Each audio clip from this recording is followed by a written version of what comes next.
Hello ladies and gentlemen, Max here and welcome back to another episode of the GC Informer. Today we're going to be doing things a little bit differently. We're going to be focusing on one topic where I examine both sides of the argument and then portray my own opinion a little bit, because this is definitely newsworthy. It's still a news topic, but it's something that definitely is worth discussion and something that I wanted to bring up and kind of talk about. So let's get right into it. Anyways, the topic at hand today is PUBG being in the running for Game of the Year. Now, based on the merits of the game itself, you could argue, no, PUBG isn't worth Game of the Year because this, and this, it's buggy, I don't like some of the features in it, this, that, and that.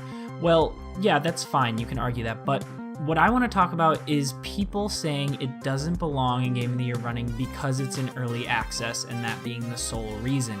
Something like this has never really happened before. This is for the Video Game Awards, the yearly ones hosted by Jeff Keighley, and used to be on Spike. I don't know if it still is. I would assume it still is. But no, we've never had a game of this caliber in early access be nominated for Game of the Year. In fact, I'd argue the only game even comparable in size and scope in this sort of stuff in early access is Minecraft, and that obviously, as we know, wasn't listed as Game of the Year when it was in early access. It only was once it was fully released. But anyways, browsing through Twitter and on different gaming websites such as Reddit, Polygon, etc., there are a lot of people saying they don't really trust early access, they don't like the process of early access in the first place, it's an unfinished game, so it shouldn't be nominated for Game of the Year. Now, I understand that, I totally get where they're coming from. Maybe an unfinished game shouldn't be nominated for Game of the Year. Now, we're in a very different state in the gaming industry nowadays.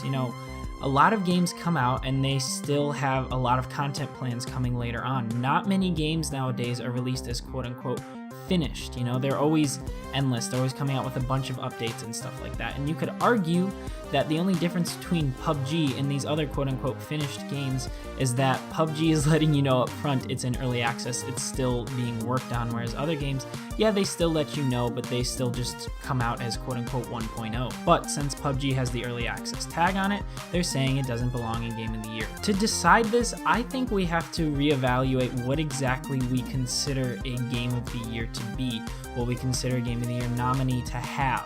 Now, currently, the 5 Game of the Year nominees are The Legend of Zelda Breath of the Wild, Super Mario Odyssey, PUBG, Persona 5, and Horizon Zero Dawn. All of which, aside from PUBG, are single-player games, so it can be kind of hard to compare the two because these are single-player games that are finished and complete and yes, fit the exact criteria of what we would assume to be a Game of the Year. However, one could argue that these games are Game of the Year because they are games that have pushed the medium forward. They are the pinnacle of quote-unquote innovation or mastery of game design. Horizon, Zelda, and Mario are all seen as the epitome of open-world games, especially in 2017. They're what we would consider the best possible implementations of open-world mechanics this year. Now, one could argue that PUBG is the best possible implication of Battle Royale mechanics that we've seen this year. It's also fairly innovative. There really aren't any games that have done what PUBG has been doing, and especially not on the scale of popularity that PUBG is at.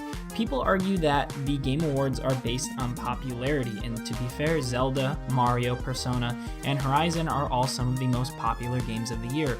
Well, guess which one is more popular than all of those?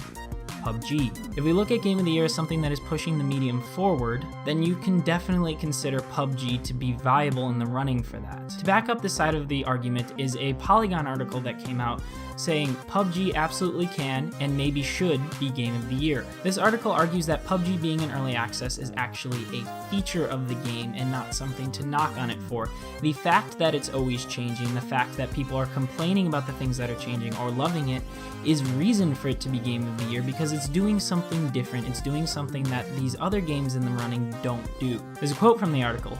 This is why PUBG deserves to be in the running for the Game of the Year, if it's not already a lock at many publications. It's not just popular and influential, it's fun.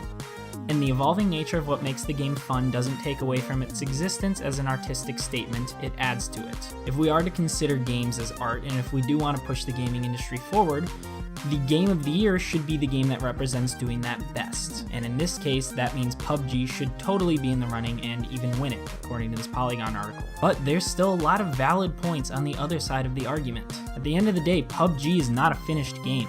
While that could be used as a point for it, it can also be used as a point against it.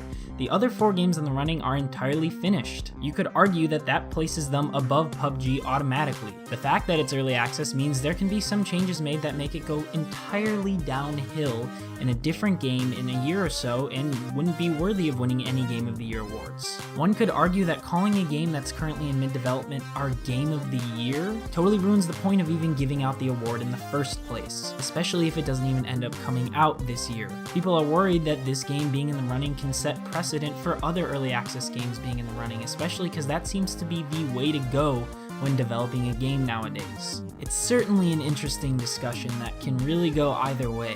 But if that is the case and games are consistently going to become early access in the future, maybe we'll see a year where all of the Game of the Year contenders are early access games or games still being developed. To be completely honest, the only thing that differentiated early access Minecraft from full release Minecraft was just them calling it 1.0. It already had a bunch of features and could even be considered a full-fledged game right then and there. If the video game awards are to stick to traditional ways, which some would argue they should, then PUBG should not be in the running. It all depends on if we want these video game awards to be progressive or to stay traditional. Chances are high that PUBG is going to be on other Game of the Year lists awards as well, and this argument is going to continue past the Game Awards. Regardless, this is a big and controversial news story in a year filled with big and controversial news stories. Let me know what you guys think about PUBG being a Game of the Year contender in the comments down below. It's truly a great discussion and one that we need to continue having, especially as the years go on and early access becomes even more prominent than it already is. Thanks again for watching, guys. I hope you enjoyed, and don't forget to hit that subscribe button for updates on all upcoming GameCast content. You know, we do Let's Plays, daily news, reviews, opinion pieces, and more original programming. Hope you guys enjoyed, and we'll see you next time.